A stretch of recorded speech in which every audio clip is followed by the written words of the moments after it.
श्रद्धा और प्रेम के भाव जब मन में उत्पन्न होते हैं तो पहले भक्त अपने मन में भगवान के प्रति आकर्षण अनुभव करने लगता है।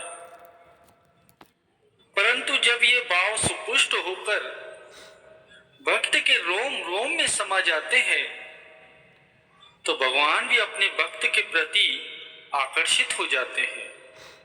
तब भक्त और भगवंत का उसी प्रकार मिलन हो जाता है जैसे बूंद का सागर से और किरण का सूर्य से। जब तक जीव अपने हृदय मंदिर में श्री सद्गुरुदेव जी के सत्य स्वरूप के दर्शन नहीं कर लेता तब तक उसका विश्वास अस्थिर रहता है। तनिक भी बाधा गुरु को वीडियो लाइक करना, सब्सक्राइब करना प्लीज। आने पर वो पथ से विचलित हो जाता है। यदि सत्य स्वरूप के दर्शन की इच्छा है तो महापुरुषों द्वारा बताए गए नियमों का पालन दृढ़ता से करने पर ही मनुष्य को लक्ष्य की प्राप्ति होती है। यदि अपने चित्त को भक्ति एवं परमार्थ के दिव्य गुणों के आलोक से आलोकित करने की भी अभिलाषा है तो उसके लिए नित्यांत प्रतिबंध है कि मिथ्या दम, अहंकार, राग, द्वेष जैसे दुर्गुणों से मन को खाली करके विनम्रता, सद्व्यवहार, श्रद्धा, विश्वास और निश्चलता को हृदय में स्थान दे। प्रेम प्रत्येक हृदय में मौलिक रूप से विद्यमान है, परंतु प्रभु प्रेम के लिए व्याकुल हृदय ही विरला हृदय होता है। पूर्ण सद्गुरु के सेवक की पदवी सब देवी देवताओं से भी बहुत ऊंची है, इसलिए सच्चा सेवक बनने का प्रयत्न करना चाहिए।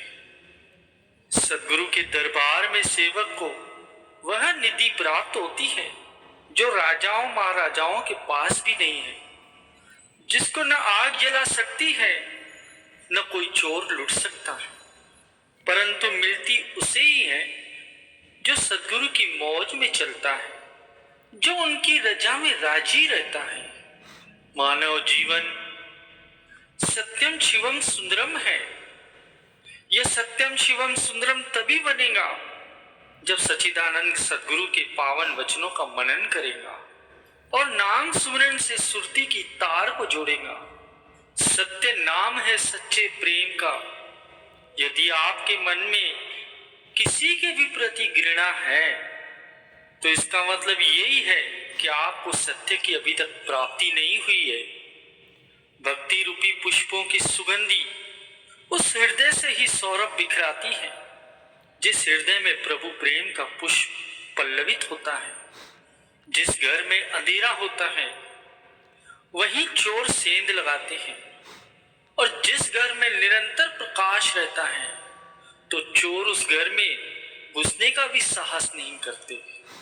इसी प्रकार सत्य की ज्योति सर्वदा अपने अंतकरण में जाज्वल्यमान रखिए, फिर काम, क्रोध ये सारे चोर आपके पास बिल्कुल नहीं फटकेंगे। संसार की आशा ही सबसे बड़ा दुख है और संसार से निराशा ही सबसे बड़ा सुख है। जहां स्वार्थ और इच्छा होती है वहां प्रेम नहीं होता।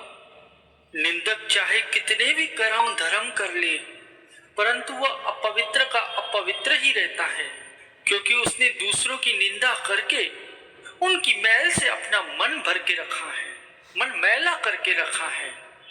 प्रभु से मिलन की व्याकुलता इतनी तीव्र होनी चाहिए कि जैसे जल में डूबा हुआ व्यक्ति सांस लेने के लिए व्याकुल होता है।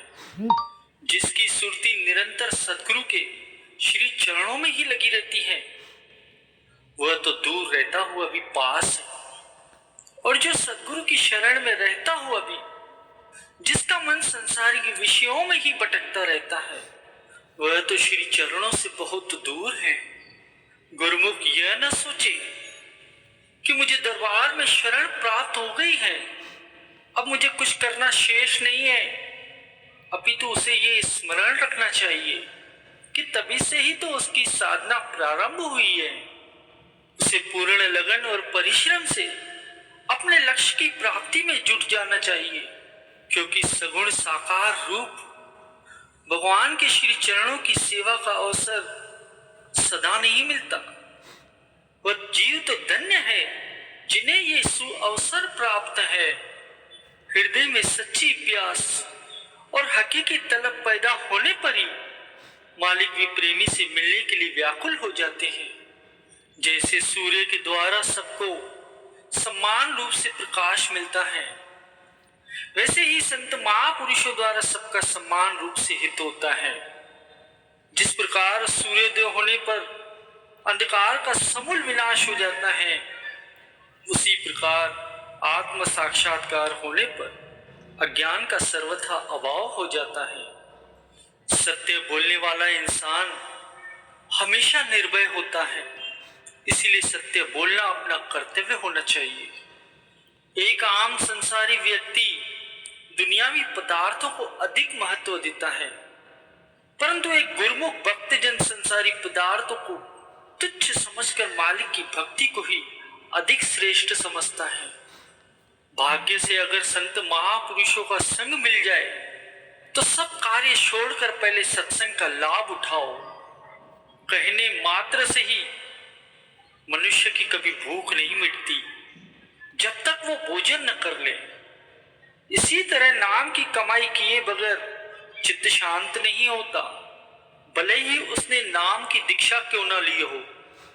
जो इंसान मालिक को हाजिर नाजिर समझकर काम करता है, वह हमेशा ही बुराइयों से बचा रहता है। जिस कार्य के लिए अंतरात्मा नहीं